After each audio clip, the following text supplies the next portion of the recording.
بالله العلي العظيم حسبنا الله ونعم الوكيل نعم المولى ونعم النصير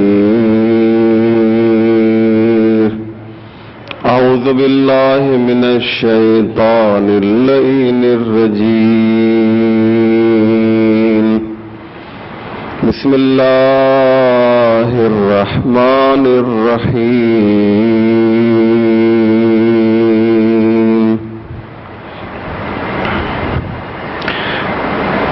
الحمد لله رب العالمين والصلاة والسلام والتحية والإكرام على سيد الأنبياء والمرسلين مولانا أبي القاسم محمد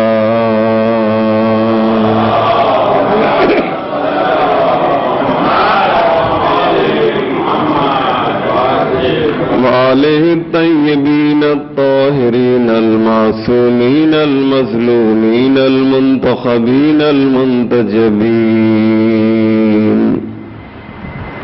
ولعنة الله على أعدائهم أجمعين من يومنا هذا إلى صباح يوم الدين رب اشرح لي صدري ويسر لي أمري واحلل عقدة من لساني يفقه قولي أوصيكم عباد الله نفسي بتقوى الله أما بعد فقد قال الله سبحانه تبارك وتعالى وقوله الحق بسم الله الرحمن الرحيم إن الله وملائكته يصلون على النبي يا أيها الذين آمنوا صلوا عليه وسلموا تسليما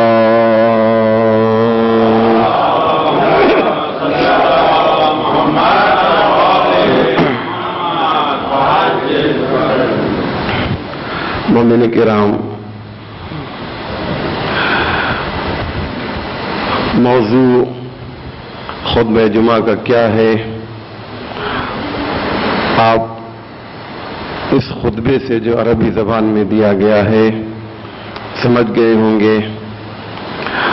الحمدللہ پروردگار عالم کا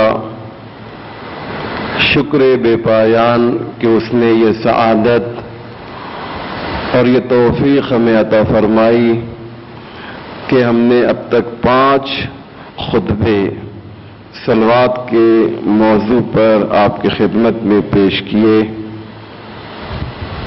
اور الحمدللہ آج یہ 6واں خطبہ ہے جو صلوات کے موضوع پر آپ کی خدمت میں پیش کیا جا رہا ہے۔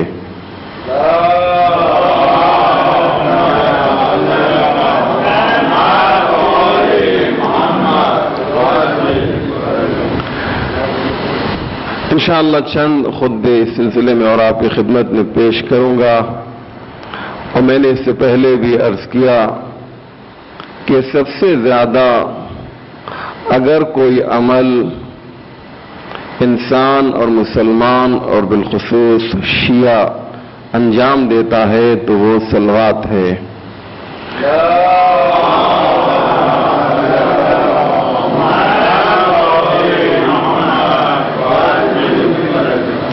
آپ دیکھیں ہم نماز پڑھتے ہیں تو نماز میں بھی صلوات تشہد کے موقع پر، ہم مجلسیں سنتے ہیں تو اس میں بھی صلوات، ہم کوئی افتتاح کرتے ہیں تو اس میں بھی صلوات، کوئی نیک کام کرتے ہیں تو اس میں بھی صلوات، یہاں تک کہ جب میت کو لے جایا جاتا ہے اور نماز میت پڑھی جاتی ہے تو وہاں پر ایک تکبیر میں صلوات ہیں، یعنی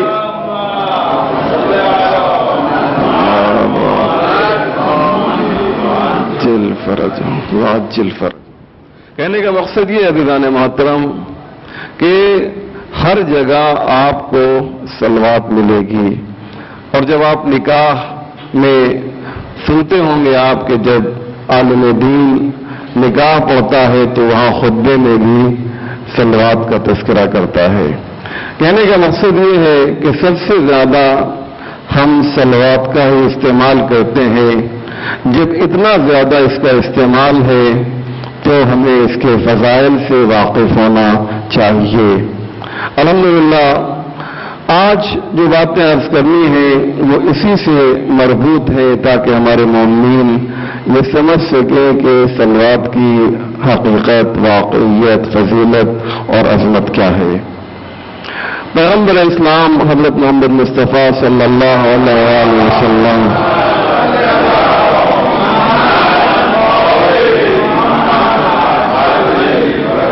فرماتے ہیں کہ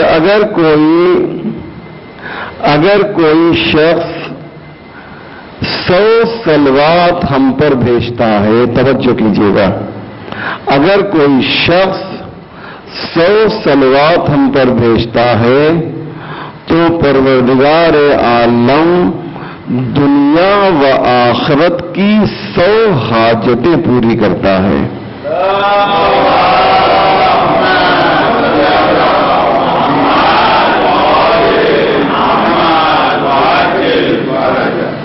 جس میں 30 حاجتیں دنیا کی ہوتی ہیں اور 70 حاجتیں آخرت کی ہوتی ہیں۔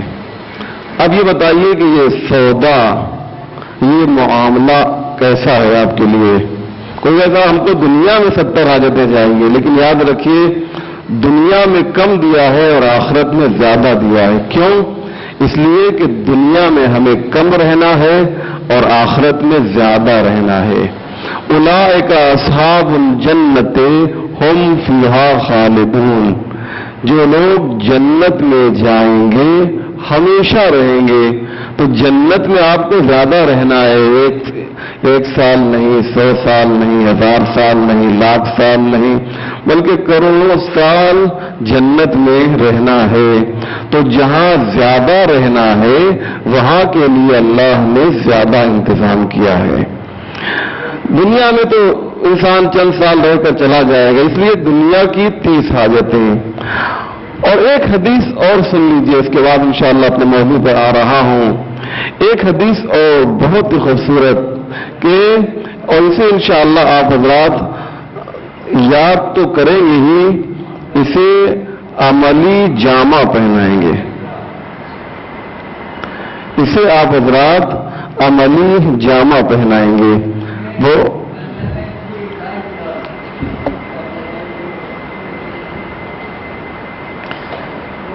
صلوات محمد علیہ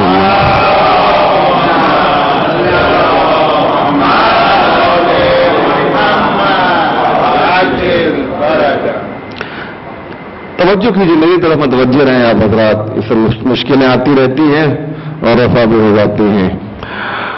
کہنے کا مقصد یہ ہے عزیزان محترم کہ یہ وہ حدیث ہے جو میں آپ کے سامنے پیش کرنے جا رہا ہوں، یہ ہم سے مربوط ہے اور ہمیں اس پر عمل کرنا ہوگا۔ بظاہر ذرا سی ڈراؤنی حدیث ہے، لیکن آپ کی توجہ خاص کی ضرورت ہے اور اس پر انشاءاللہ آپ حضرات عمل بھی کریں گے اور کرنا ہی چاہیے، کیونکہ یہ حدیث کسی اور کی نہیں ہے، پیغمبر اسلام کی ہے۔ صلوات محمد علیہ۔